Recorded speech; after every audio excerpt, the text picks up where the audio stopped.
Welcome back. We are back with the Creator Sessions. It's been a minute. It's been a little while. A few weeks. We've been away over the summer. So. Yeah, we are very fortunate to have a guest in-house with us, Anja Petrovski. Woo. Thank you so much for joining us. We'll enter the claps after. Yeah, we'll do the claps.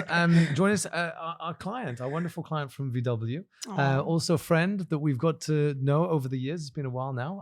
Obviously, Dia's known Anja for that much longer. We've got so much to unpack today. I mean, to start with, thank you for coming bearing gifts. With gifts. I think probably our first guest with gifts. 100%. Yeah. You are. Yeah. And a very thoughtful and a very special gift. So thank you so much for the crystals. Yeah, that's very kind of you. We got a lot to discuss about these crystals. We do. We had next episode. We had like 1 minute learning about crystals, and I was like, wow, there's a whole world. That could be on a different podcast. We could start a different one. It was like down the wormhole. But Anja, thank you so much for joining us. Most welcome. Thank you for having me. It's been too long. We've been talking about it for a while. Oh wow, yeah, that's right. Yeah. We had this idea. Yeah, we did. So look, we're glad that you're here. Look, we're going to start right from the beginning. Okay. You have a very interesting story. You are championing many different areas that are important to us in terms of how you're using social media, how you are an advocate for work-life balance, female empowerment, all of these areas which we'll touch on. But we want to take it right back to the beginning and talk about how did you get started in your career, and take us through from Belgrade in Serbia to sitting here today. Oh, wow. Yeah. When you put like this, sounds really incredible. But the journey actually was really simple. When I finished the Faculty of Dramatic Arts, I was studying actually for film and television producer. So more Dia in your direction. And then I said, okay, let's explore what is on the side of the agency. So I started with the publicist, spent there 7 years. And I never was thinking that I will love what I'm doing, but I really love, and I think that's the main. What were you doing at Publicis? I was managing the clients, the Coca-Cola, L'Oreal, and some automotive clients. And it was really interesting because, when you're young, agency life, it's all you need. It's dynamic, busy. It's one step from university to agency. Yeah. There's a lot of similarities, right? So it was really, really interesting. And the Belgrade, it's an amazing place to work in the agency. It's such a vivid city. It's such an amazing city. So you gain a lot of experience. I always say working for the big clients like Coca-Cola or Real, this is additional university you put in front of yourself. Sure. It's just really different way how they're doing their strategies, the budget plannings, how they're building the brands. It's so much to learn, especially when you are like at 22 years old. Amazing. What an experience though. It was perfect. And then I got the opportunity to move to Dubai. I just stepped with Ogilvy for 6 months, working on the Volkswagen account, and they fell in love with me, And then it was I didn't notice there was only 6 months, 6 so months. my agency can't be happy with this. But I always say there is the agency. There's a life shelf. If in one moment you really have to step out. Yeah. And I was close to 30s, and I said, okay, that's my now opportunity to go to the client side. And I think bringing experience from the agency. It's wonderful because you appreciate agencies, and I think I have this empathy because I know how it's being on the other side, and I think that's also the people from the agency side really appreciate from my side because I know how it's working there. I know what we can do together, and I think having both experience and then bring on the client side, it's actually the perfect match. So, like the first 10 years was great, but then you have to move on. So I'm with Volkswagen now more than 10 years. Yeah. You just passed your 10-year anniversary, I got like Congrats. a gold watch. Yeah, no, Amazing. but it's been an amazing journey with the Volkswagen. Just growing with the company and seeing the changes, changing the management because here you are changing management every 3 years, so you're learning from different people and just building the team and having this path from building the marketing success. It's just incredible, and I think we just started. This is like the first 10 years. Let's see what is next, but I'm really happy where I'm today. Amazing. So going back a little bit, what do you think it was from your experience in agencies that set you up to be where you are today and the success that you're having from client side? I think this path, agency path, teaches you to be resilient because it's not easy dealing with the clients, dealing with different people, but also teach you, to understand people and to love people because at the end, when you're on the client side, the things are very predictable somehow, but the agency is giving you this freedom to really go as much as you want. do as much as you think you can and to explore different things. So I think now from agency side, I have 7 years of experience that like I've been through so much. You know, like if I compare 7 years of agency with some other job, it's like 70, you know, like the amount of experience and life go through the agency. So it's I will really recommend to everyone Amazing. to That's try good. this.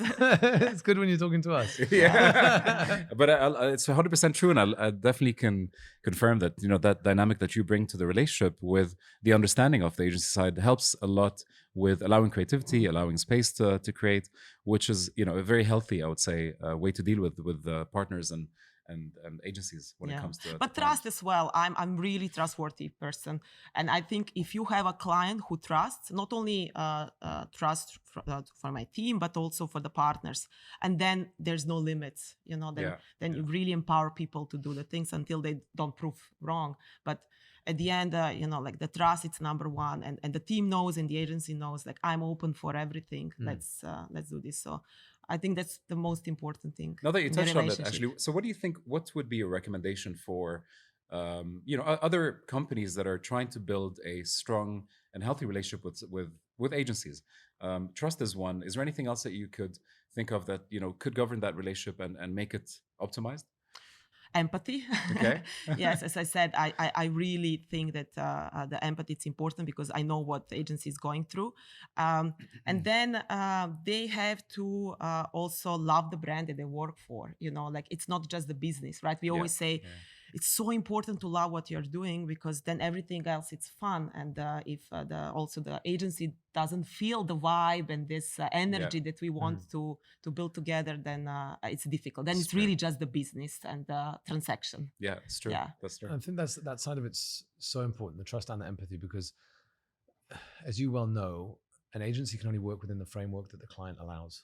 Yes. And everyone's trying to do their best work, right? Whether it be the client team, the agency team, whoever, everyone wants to do their best work. And that's only going to happen if there's a real partnership between the agency and the client, because sometimes, you know, in other relationships, it's more agency is there to do the work that the client says. And then you're going to be limited because over time people start to maybe lose some of that enthusiasm because they're not there brainstorming together, coming up with cool ideas, trying to push boundaries as much as possible. But I think clearly the benefit that you've had from going through agencies for so many years is understanding that if I give this freedom to the agency, they're going to be more engaged, and therefore hopefully we're going to be doing the best work, right? Yes. So. And I like it's music from my ear when I hear from you guys. Everyone wants to work on the Volkswagen brief. Everyone wants, and it's for each and every agency. And then, to be honest, then you get more than you pay for. Because everyone wants to do. But it's cool. But you're right though. I mean that does happen. Everyone wants to work on the best brands, right? Everybody wants to have the most impact. You know, everyone's here to support our brand, but also to support their own careers as well. You know, it's part of a journey that everybody's on. Yeah, it's a win-win at the end. Yeah. It's perfect. Yeah, exactly. What was kind of the experiences that you've had on a personal level that allowed you to lead through empathy? Is there anything that, you know, of course, working from an agency side was a big part of it, but is there anything else that you can kind of attribute that, you know, leading through empathy with? Yeah, recently I had a coffee with my friend Ula from Lego, and we were discussing, both of us, like how we are both empathetic person, like we are giving compliments to each other. And then actually we start digging into this, like how people, how some people have this empathy, others not. I think both of us, what we've been through, like I love our life wasn't easy in terms of, you know, coming from Serbia, being in the war zone, having a bombings with 17, stopping the school because, you know, like someone is putting the bombs in your country. You know, like we've been through a lot. And I think this makes you again back to resilient and stronger and somehow being able to understand. I'm worried for my kids today because she has everything she wants. And, you know, like she doesn't have this idea of not having, not in terms that you are poor, that not having, but having a lot of love. I always have a lot of love for my family and my parents, but you know, like you saw the things that now you appreciate. And I think that makes me empathetic, you know, because I being on the other side today, I'm you know, fine. But I think what I brought from past and from my experience makes me really appreciate what I have today. And then somehow being able to understand the people and really listen to them. And, so it's, I think, really early childhood experience. Going through your career to date, have you had a mentor that helped shape your leadership style and your empathetic way of dealing with your team? Always. Yeah. Always. I think this having a mentor, it's just must. It's spot on, like comments on this. From the day one, from Publicis, I always had someone to look after and to see how I want to maybe be different, because sometimes also having a bad mentor is great, because then you say, I don't want to be this kind of leader. Yeah, that's yes, and that's maybe happened at the beginning in the Publicis, when I said, like, I don't want to be like this person. So you start then developing, and you're too young, so you still have a lot of possibilities to develop yourself all the way up to today.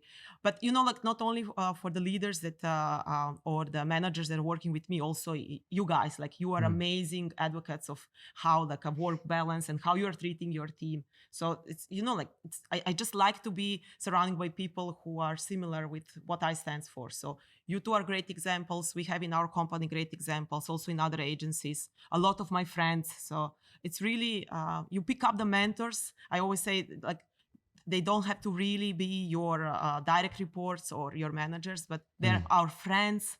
My mom is my amazing mentor. Like, when I see her, she's the best leader ever without being, proper leader, So it's really people around us. Oh, we appreciate that. Thank you. What advice would you give to somebody that's coming up through the ranks at the moment that understands what you've just said, but doesn't really know where to look for a mentor? So maybe that's a young person that's just joined an agency or is starting a client career, whatever that might be. Yes. Where do they look? Yeah, it's super difficult because every person has different circumstances and like the background. But for me, would be, first of all, they don't give up, because it's the easiest is to give up. I know it's hard, and every day, it's not that every day will be nice and beautiful, will be hard days, but at the end of the day, they have to look into this 100 and see if out of 100 at the end overall growth is positive, and then life it's worth, and everything it's worth doing. But at the end, it's not easy. And when they are having issue, that they try to talk to someone who can really give them advice and help them, not to someone who will pull them back, because going and asking for advice, it's really something that will make a change, but from the right person. So this will be my advice, like, find people who can really give you a good advice, who've been there before. So, but never give up. Yeah, that's so important. Back to resilience, right? I mean, it all comes down to that, right? And no, you're right. I think too few people are willing to ask for help or advice, especially when they're starting out, because I think everybody in one way or another has this imposter syndrome. So if you just get a new job, you're like, I need to know what I'm talking. I need to at least look like I know what I'm talking about. So therefore people don't want to ask for help. And when they get promoted and they're like, okay, well, now I really need to know what I'm talking about. So again, I don't want to ask for help. So I think breaking down that stigma of understanding that everybody, when they step up, like you step up and then learn. You don't learn and then step up, right? So it's part of the journey. That's part of the journey. It's that you said is perfectly. Like, nothing always will be perfect, right? Like universe doesn't allow perfection. So there's just, you have to accept that you have a good and bad days, and in the end, overall should be fine. Absolutely. How do you measure success? For you, like, what is quick fire questions? Yeah, right. It's like a ping pong. But what is in your eyes? What does success mean to you? Yes, on a personal level, of course, and on a professional level. For me, being happy. Like, I'm a happy person. So when I feel happy, I know I succeeded. So. Of course, you like to be appreciated and recognized, and then that you're doing a great job. And these are the small things, like a small campaigns or small, like, random comments from the people who even don't know you. And I think my success sometimes is also when people come and say, you inspire me. And I'm getting so many of these messages of the people who even don't know me, just because they read something or they heard something. So it's really, like, from the big things, but also what really makes me, feel, the warm heart. It's when I get these unknown messages, from the people who really send some positive feedback. So I'm sure that motivates you to do more, right? Absolutely. So you read that and you're like, okay, I'm actually having an impact. I'm not just writing content on social media. Somebody's actually making maybe a life decision based on some of the information and being inspired by it, which is incredibly powerful. moving on to the social media side of things. Yes. Big topic. It's a big topic, but we'll keep it tight around LinkedIn. It's really interesting how you have really engaged in that space, and I feel that you're inspiring a lot of people. You have a great authentic story to tell, and I think I was reading through some of the stuff from yesterday, and it's the authenticity that stands out. So you're talking about being a mother and how that's challenging sometimes with work and how you balance those things. You're talking about being a woman and building your career and how there are challenges in that space as well. And bringing these stories to life and having these conversations with people, which I think are more people need to have those conversations. A lot of the content you put out needs to be seen, it needs to be heard, and it needs to be put on given that visibility that you're giving it. How do you go about approaching your social strategy? Do you sit down? Did you map it out? Do you just, whatever comes in your mind, it just goes out? How are you doing what you do? Yeah, it's very impulsive still. I know, like now it's getting really that people are noticing, so it's like also more pressure. But before, like, okay, what is next? But it's really how I feel that day. And if something happens, it's really triggers. So there is no like, today I will post something. No, it's really like if I'm sitting with my mom and she just came from Belgrade to spend next 3 months with me, like I felt at that moment, I want to post that picture that she's next to me and talk about this. It's really what that moment triggers me. If it's like my daughter with me, like if we are doing corporate event with Disney, I cannot forgive myself if I don't bring her. You know, like that's this the balance. And I say, like, I cannot go somewhere that she's dreaming about without her. You know, even if it's not maybe, the best thing to do. But at that moment, I will talk about this because that's really something that triggered me in the moment. So it's very still impulsive in terms of what's happening that moment. But I don't have like a proper content plan or, and I think that's why you're feeling it's authentic because it's coming directly from my heart at that moment. Absolutely. And you can see that by reading it. It's not pre-planned, canned. Okay, here's my message. This is what I'm trying to position. As soon as you go down that route, look, there's pros and cons to that, right? But you can't help but lose some of the authenticity if you're trying to write content for 2-3 weeks time for your personal brand. Your personal brand has to be built on authenticity, and you can see that whether it's current events, whether it's something that's happened at home, whatever it might be, but that responsiveness, I think, is where the magic is. With the content you put out, and it's What have you learned from the last couple of years by putting this content out? What sort of feedback are you getting? Where's the impact? Yes. I heard also from LinkedIn people that this is something that it's really wonderful. So even if you hear from, people who are really standing from this platform, but more with really the messages and the people who are coming to talk to me after what they read and having the similar situations or engaging with the comments. It's really wonderful that you can just drive conversation with people you never met in your life, only because, you post something that in that moment was important to you. And then you recognize there is a whole army of people there having the same issues, having the same thoughts, or completely different, because sometimes it's completely different.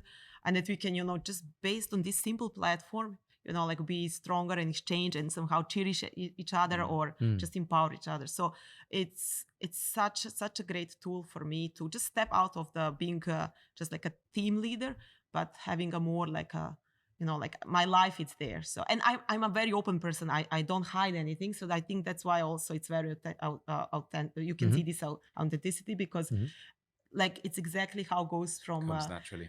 Sometimes there are grammatical mistakes, sometimes they are, but it's really how I felt. This is how I write. And maybe sometimes I'll go back and read, oh my God, like maybe what I put there, but it's really me. And I think that's really unique about I'm really myself. Like I'm myself, what it's there, it's Anja, it's not like a social media, maybe different channels are a little bit more polished, but LinkedIn is really my raw soul, Nice. Yeah. Amazing. I think in our industry, we kind of tend to have a bit of a stigma, which is also real as well, that, everybody is working super hard, late hours, a lot of hours, and in the nature of the business that we do, whether it's on set, whether it's, in the office. In your sort of management strategy, or in your point of view, how do you advocate for that work-life balance? Oh, and how do you make sure that within your team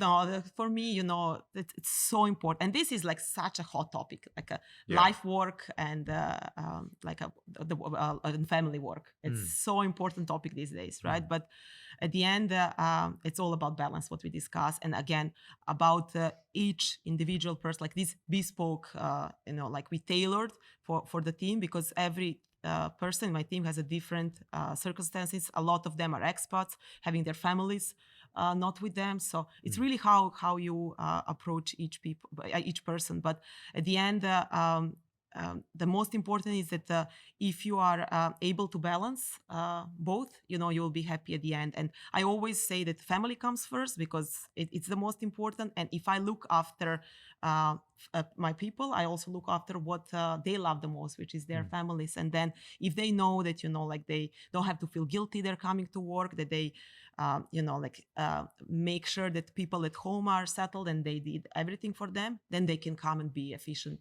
and effective at work as well. So it's really about making them feel, like everything is fine at home. We got it. And it's just the beautiful how the whole team is managing this balance between work. I'm super proud. And I until I'm leading this team, I think this will be one of my biggest values, like family comes first.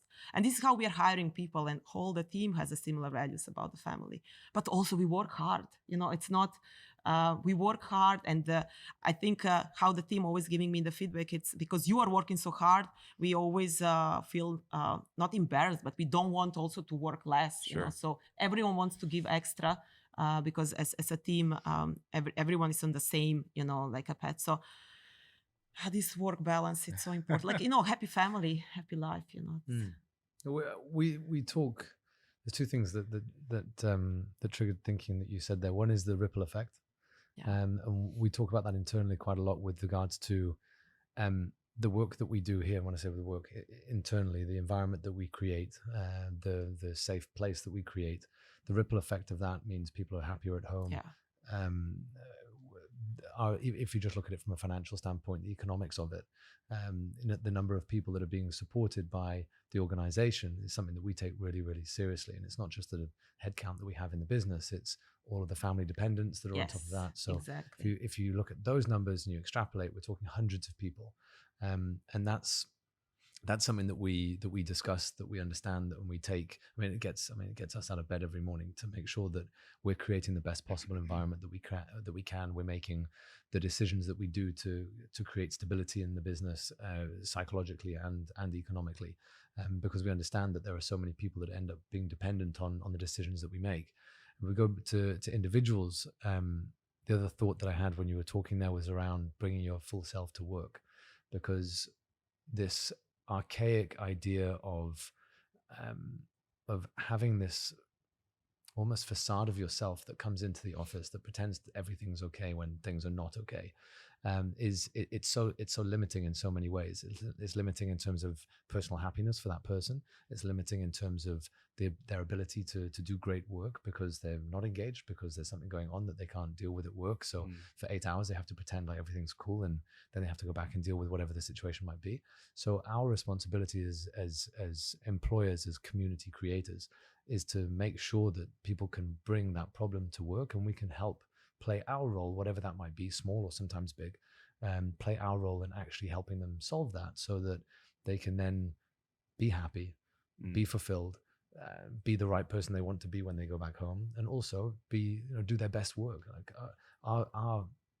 our role is to create the environment for everybody to do their best. Exactly. And if we can get that right, sometimes it means going way off course to help somebody with something that seems so far flung and away from work. But that's what it takes to create the environment where they feel they can come to work, do amazing work, fulfill themselves for their career, and obviously do great work for the business as well. So it's I'm glad we're aligned on that. Yeah, absolutely. You'll be able to deliver on both if you can manage both. And that's what I strongly believe in, trying to empower them, because only then everyone will be happy. We are fully the same. Yeah. What are some of the challenges that you faced with that outlook? Because it doesn't come without resistance from whether it be resistance or is it would it be, it's easier to pretend like there's nothing going on, Mm. and that when everyone's at work, everyone pretends that everything's fine. It's more emotionally engaged and can be more challenging in every way to say, right, let's get into this. What is the problem? Yeah. How can we help? Let's go through that. Mm. And when the more people you have, the more of that you get, you kind of get pulled out of shape. Your day could be focused on work, but then all of a sudden 4 hours are spent that are completely nothing to do with the day-to-day of the business. You're here trying to solve this Yes. problem for somebody. So what are some of the challenges that you Yes. faced over your career with trying to be that empathetic? Well, let's say two things. Like first, I said I love people. I love understanding people. So for me, really comes natural. Like I don't have to force myself now. If I see that someone in my team has issue I will immediately start talking. So that's the first thing. Second thing, again, this balance that we said between friendship and the business. Like big relationship, exactly. Because 90% of my team, like I have a retention rate of 90%, which means all these people are with us now for many, many years. And now it's a really thin line because we are really friends, like not like a friends on the paper, but we are real friends. So now you have someone that you love so much and you see that it's going through some difficult time, and then it's actually the person who has to do the job that day. So it's really, again, back to the balance. This time is completely different balance, and how you can now put your head, of your manager or your friend. But it's a beauty of it, because at the end of the day, I have a bit more experience because maybe I'm a bit older or been through this before. So just giving a proper advice and being for this person, and just give a time, and then the joy, it's even bigger because you see that this person went through this. It's behind, and can focus completely on work. But again, it's really about friendship and being a business relationship. But our culture in our company, it's like this: the family comes first. We are a small team, it's 24 of us. So we said from top management down to the last employee, the family comes first. And I remember the example, we've hired the girl that I worked before in the agency. That's another topic that I really like to surround myself with people I know, So also we said 30% of my team are coming already from the backgrounds that I worked with them before.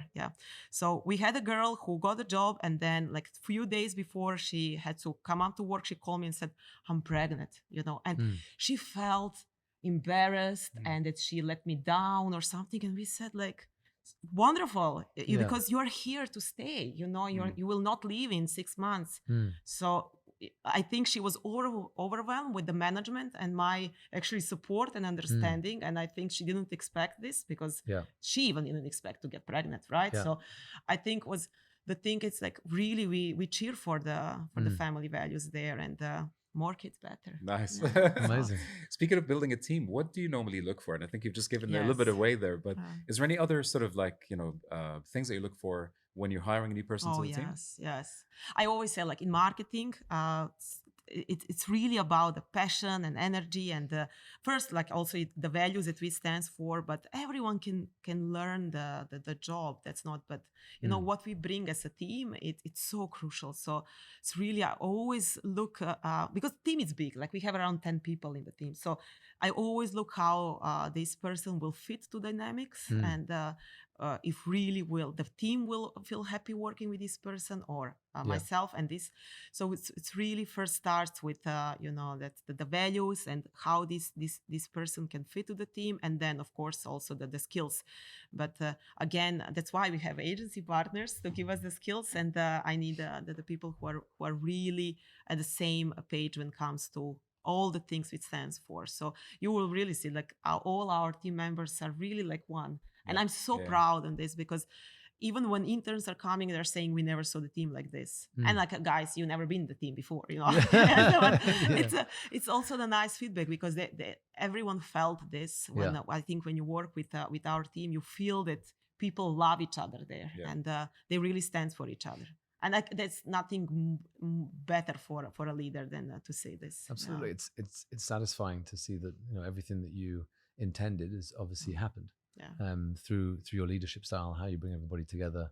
But I see, because again, going back to LinkedIn, some of the photos where I think it's probably in your house where everyone's just kind of sat around just working. I see those on stories. Well, Everyone's working from Anja's house, for the right? day, yeah. So which is super cool as well, right? And that creates that emotional bond with everybody. Yes. But I can imagine it can be challenging with a team of that size where you are so close, because sometimes there's going to be a line, and not everybody understands where the line is, and I can imagine with that leadership style that over the years there's been challenging instances, but I think that's the price for playing in that way, right? It's worth it.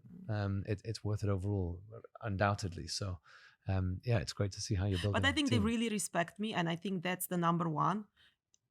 They respect me as their boss, but they love me as their friend. And I think, like, really, when we are doing the things, then okay, let's do this together. But I think I still have this high level of respect, which I'm super proud of. So I'm not just a joke, who's bringing people, to work with and have fun.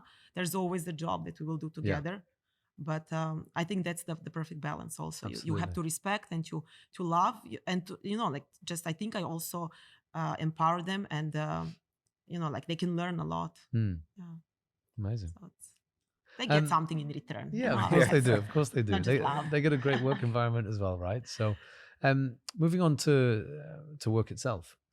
So tell us about the last few years with VW, and where are you taking the brand next? Yeah, that's interesting, because the last 10 years, I was working really hard for the company, but I was also building my family life on the same side. So it was always, this. I have a daughter, 7.5, almost 8 years old. So it was, really building two things at the same time, and seeing both things growing great at the same time. So it was really, again, professional and private. Volkswagen did a lot for the last 10 years, and we really now are happy where the brand is, what we are doing with the brand, how people are perceiving the brand. Of course, there's a huge room for improvement, but how the team and the management now establish the brand in the region, we are really happy. So brand is getting healthy,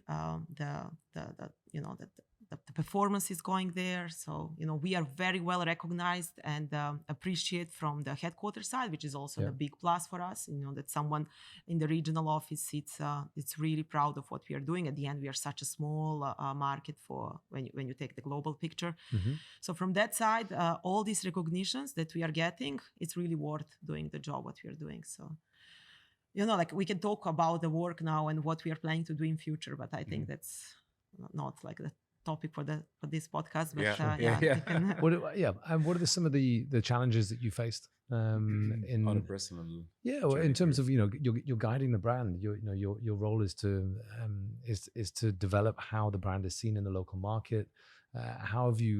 What challenges have you faced specifically with the UAE, because it's multicultural? It's not an easy place to market a product when it's such a diverse set in terms of the different audience types. Where do you position your products?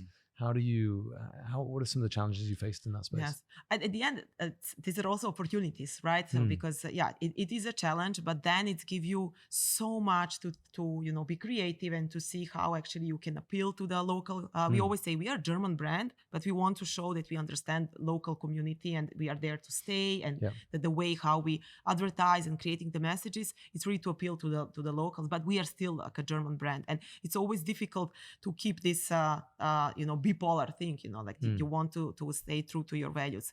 But working for the whole region, it's so interesting because as a small brand, you can be super brave and you can try so many things, because even if you fail, no one will notice, and if you do the great things, you can really shout loud. So again, in that case, it's a magic for marketeers to work on the brand, because you can really do a lot of things, and we have this pioneer or this entrepreneurship mindset that we really want to try the new things. We want to talk to people who are not per se entrepreneurs, but they have this mindset of not following the crowd, really stands for specific values or attributes or something. So when you define who are these people and then how you want to talk to them, it's so wonderful to then to create the magic for them. So for us, again, like whatever we create, we are proud of it. Doesn't mean that every time works, right? But in majority of cases, I always say it's everyone and anyone can play safe. Like that really game change is when you try to go through uncertainty and you try to risk, and then at the end, on the long term, we'll show if it was a good or bad decision. But the worst thing is not doing anything, and there's no room for regret. And that's also what we teach as a team. Like mistakes are welcome. We like, of course, as people are not making a lot of mistakes, but like we don't regret for what we did. And we just go brave. So I always say, like it's always good to have an open mind with inch of doubt, because somehow then you are also challenging status quo. But just never be, never play safe. And that's the beauty of Volkswagen brand, because allows us to try the things as long as we are. Which takes us back to the beginning, which was talking about trust and working with agencies, creating a framework. Everything is going well. Everything's circular, I'm right? repeating myself all the values time. are staying consistent, which is good. That's it. But that's it, right? That's how there is space for regret, as you put it, and an opportunity for doing crazy things is working with your partners with that framework to say, look, you guys can make some mistakes. Let's try a few things. We'll get a couple of things wrong, but it's okay. But we'll also learn. It's always the thing in the end. Okay, this happened. Like, okay, we don't do this again, but we learn a lot from it. More than from success, right? Yeah, absolutely. So absolutely. Cool. 100%. Well, thank you very much for your time on our podcast. We really appreciate you coming in. It's been a pleasure to talk about everything that we've spoken about. I think there's a huge amount of alignment with how you manage your team, how you deal with your day to day, and how we're trying to do the same across our organization as well. So it's great to talk about work-life balance and all of these things and personal growth. So thank you so much for sharing your story. Thank you, Tom. Thank you, Dia. Thank you. I'm so happy to have in my life, these kind of people. That's we need more. I appreciate that. That's very kind of you. Thank you for coming. Awesome. Welcome.